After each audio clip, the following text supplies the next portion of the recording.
Conjunction की दुनिया में एक और महत्वपूर्ण नाम है सिंस।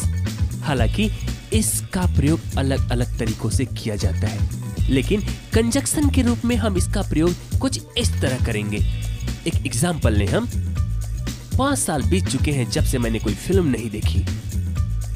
इस सेंटेंस का पहला भाग जहां है 5 साल बीत चुके हैं को हम प्रेजेंट परफेक्ट टेंस में बनाएंगे तथा दूसरा भाग पास्ट इंडेफिनिट टेंस में बनेगा। इस प्रकार हमारा सेंटेंस होगा 5 years have passed since I watched any movie. Let's have a glance over few examples.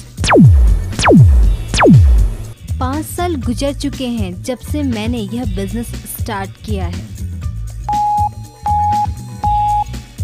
5 years have passed since I started this business.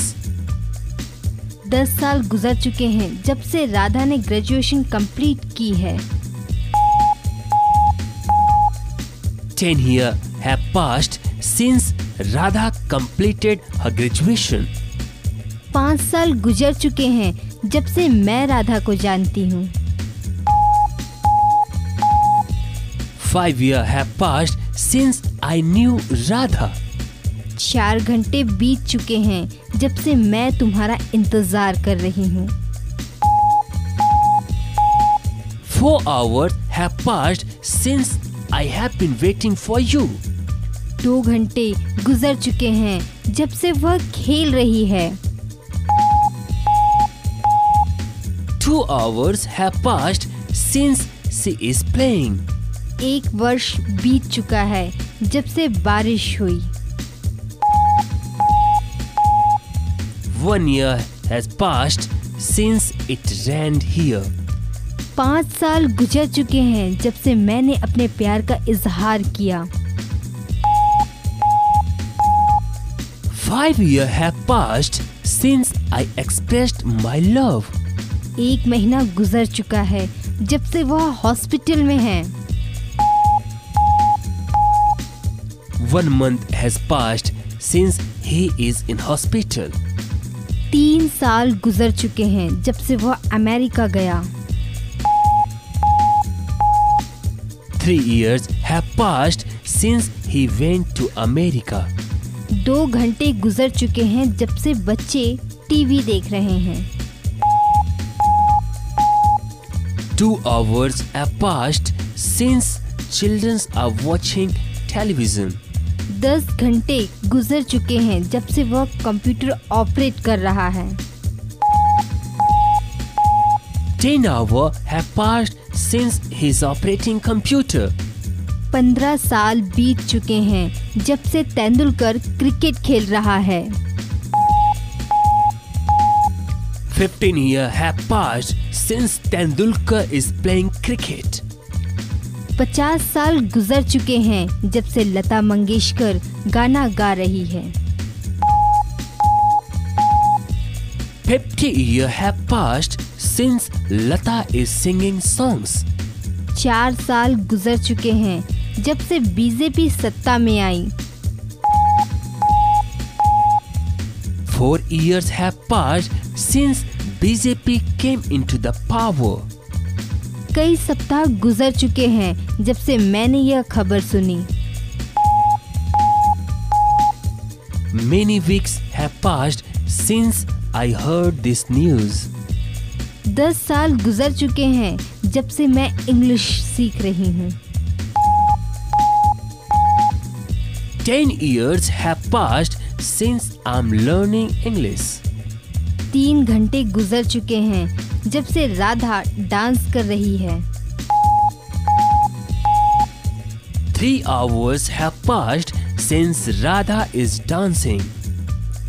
4 घंटे गुजर चुके हैं जब से हम बातें कर रहे हैं। 4 hours have passed since we are talking. कई साल गुजर चुके हैं जब से मैं मोहन से मिली। 5 years have passed since I met to Mohan. 5 साल गुजर चुके हैं जब से वह मल्टीनेशनल कंपनी में काम कर रहा है। 5 years have passed since he is working in a multinational company. 1 साल गुजर चुके हैं जब से बिन लादेन अमेरिका पर अटैक किया। 1 year have passed since Bin Laden attacked on America. 5 वर्ष बीत चुके हैं जब से मैंने तैरना सीखा। 5 years have passed since I learned how to swim. Tense पर कमांड करने के पश्चात हम आगे बढ़ेंगे, लेकिन एक बात स्पष्ट कर दे, टेंस का सिर्फ नॉलेज होना ही पर्याप्त नहीं है, बल्कि उसकी अच्छी तरह प्रैक्टिस करनी भी जरूरी है। जितनी ज्यादा प्रैक्टिस आप करेंगे उतनी ही जल्दी फ्लुएंसी गेन कर सकते हैं आप। अब हमारा अगला फेज होगा रैपिड एक्सेल स्टडी का। आपको टेंस की पूरी नॉलेज हो गई है, लेकिन अभी भी कैसे कई सेंटेंस है जिनको नियमों में बांधकर समझने की बजाय सीधे सीधे समझना आसान है। रैपिड एक्स पढ़ने का सबसे बड़ा फायदा यह होगा कि आप अपने हिंदी की बातचीत के दरमियान ही इंग्लिश के वर्ड्स एवं सेंटेंस यूज करने लगेंगे। वैसे भी आज के तथाकथित सोफिस्टिकेटेड सोसाइटी में आप अपने हिंदी के दरमियान जितनी ज्यादा इंग्लिश के शब्दों तथा वाक्यों का प्रयोग करते हैं, आपको उतना ही सभ्य तथा एजुकेटेड माना जाएगा। आपके लिए यह सिचुएशन बहुत फायदेमंद है। महत्वपूर्ण बात यह है कि आप कभी भी यह मत सोचिए कि अचानक ऐसा कोई दिन आएगा और आप अपनी सारी बातचीत इंग्लिश में करने लगेंगे। ऐसा कोई एक दिन कभी नहीं आएगा। इसकी शुरुआत धीरे धीरे आज से ही। मान लीजिए आज आप अपने 10 मिनट की हिंदी की बातचीत के दरमियान 5 इंग्लिश वर्ड्स और सेंटेंस का प्रयोग करते हैं, तो इस रेशो को ही बढ़ाते जाइए। आज 5 वर्ड्स एवं सेंटेंस है, कल 10 वर्ड एवं सेंटेंस होंगे और कुछ दिनों बाद सारी बातचीत इंग्लिश में ही होने लगेगी। इसके लिए आपको rapid x English speaking course पढ़ना होगा। तो हमारा अगला स्टेप होगा एक rapid x English speaking course खरीदिए और अच्छी तरह पढ़िए एवं साथ साथ आपने जो पढ़ा उन छोटे छोटे सेंटेंस को अपने हिंदी के बातचीत के दरमियान प्रयोग करना शुरू कर दीजिए। अगर आप यह कर सकते हैं तो सफलता आपके कदमों में है। आगे बढ़िए, सफलता एक दुल्हन की भांति बेसब्री से आपका इंतजार कर रही है। डियर फ्रेंड्स, हम आशा करते हैं रैपिड एक्स को आप अच्छी तरह पढ़ चुके हैं तथा अच्छी तरह प्रैक्टिस कर चुके हैं। यदि आप सचमुच रैपिड एक्स पर अच्छी तरह प्रैक्टिस कर चुके हैं तो आगे बढ़िए, हम चल रहे हैं हमारे अगले एक्शन प्लान की ओर। अभी तक आप हिंदी के दरमियान ही इंग्लिश शब्दों एवं वाक्यों का प्रयोग बीच में कर रहे थे। अब आपको सिर्फ इंग्लिश बोलना है। अब हम शुरू करेंगे सिर्फ इंग्लिश बोलना। इसके लिए हम चल रहे हैं हमारे रिपोर्टिंग सेगमेंट की ओर। अब से आप सिर्फ इंग्लिश से बोलना शुरू करेंगे एवं अपनी कंपोजिंग पावर डेवलप करेंगे। रिपोर्टिंग सेगमेंट के 3 चरण हैं। पहला डेली रिपोर्टिंग, दूसरा पास्ट रिपोर्टिंग और तीसरा थॉट बेस्ड रिपोर्टिंग। सबसे पहले हम चलते हैं डेली रिपोर्टिंग की ओर। इस रिपोर्टिंग को तैयार करने के लिए आप सारे दिन में होने वाली घटनाओं को इंग्लिश में लिखिए। जैसे मैं सुबह 5 बजे उठा, 9 बजे ऑफिस गया, मिस्टर शर्मा से मिला, दोपहर 1 बजे मैंने लंच लिया, शाम को मैंने क्रिकेट खेला, टेलीविजन देखा। इस तरह के छोटे छोटे सेंटेंस की रिपोर्टिंग आप एक सप्ताह तक डेली बनाइए। आपकी एक रिपोर्टिंग कम से कम 2 पेजेस की होनी चाहिए। रिपोर्टिंग बनाने के पश्चात एक बार पढ़कर कॉपी बंद कीजिए एवं मिलिए अपने पार्टनर से। अब आप बिना कॉपी देखे सोच कर अपनी रिपोर्टिंग अपने पार्टनर को सुना दीजिए तथा उसे कहिए कि वह आपकी रिपोर्टिंग से संबंधित क्वेश्चन आपसे पूछे तथा आप उसके सवालों का जवाब दीजिए इंग्लिश में। ये क्वेश्चन बहुत आसान तथा छोटे छोटे होने चाहिए। जैसे मेरी रिपोर्टिंग में था कि मैं मिस्टर शर्मा से मिला। अब मेरे पार्टनर ने मुझसे पूछा कि मैं मिस्टर शर्मा से क्यों मिला, मैं मिस्टर शर्मा से कब मिला, मैंने उससे क्या बातचीत की। अब मैं जवाब दूंगा कि मैं मिस्टर शर्मा से क्यों मिला, मैं कब मिला और मैंने क्या बातचीत की। रिपोर्टिंग के अगले चरण में हम किसी एक घटना पर रिपोर्टिंग करेंगे। इससे पहले आप दिन भर की सारी घटनाओं के बारे में लिखते थे, लेकिन अब आप सिर्फ एक घटना को चुन लीजिए तथा उस पर विस्तार से लिख डालिए। कम से कम 2 पेजेस का होगा यह रिपोर्टिंग। ये रिपोर्टिंग किसी भी घटना के बारे में हो सकते हैं। आपकी कोई यादगार पिकनिक ट्रिप, आपकी कोई मजेदार घटना या कोई फिल्म आपने देखी हो उसके बारे में।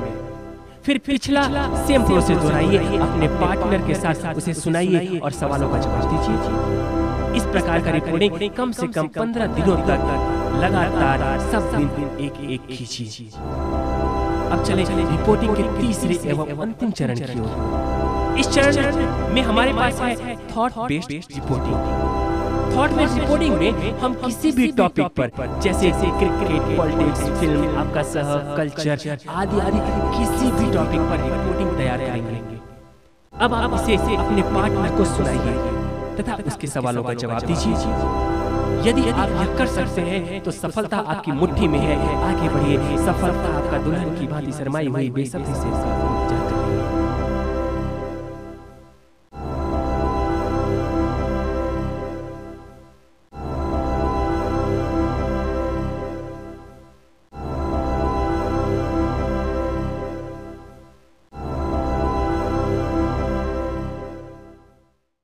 कंजक्शन की दुनिया में एक और महत्वपूर्ण नाम है सिंस। हालांकि इसका प्रयोग अलग अलग तरीकों से किया जाता है, लेकिन कंजक्शन के रूप में हम इसका प्रयोग कुछ इस तरह करेंगे। एक एग्जाम्पल लें हम। 5 साल बीत चुके हैं जब से मैंने कोई फिल्म नहीं देखी। इस सेंटेंस का पहला भाग, जहां है 5 साल बीत चुके हैं, को हम प्रेजेंट परफेक्ट टेंस में बनाएंगे तथा दूसरा भाग पास्ट इंडेफिनिट टेंस में बनेगा।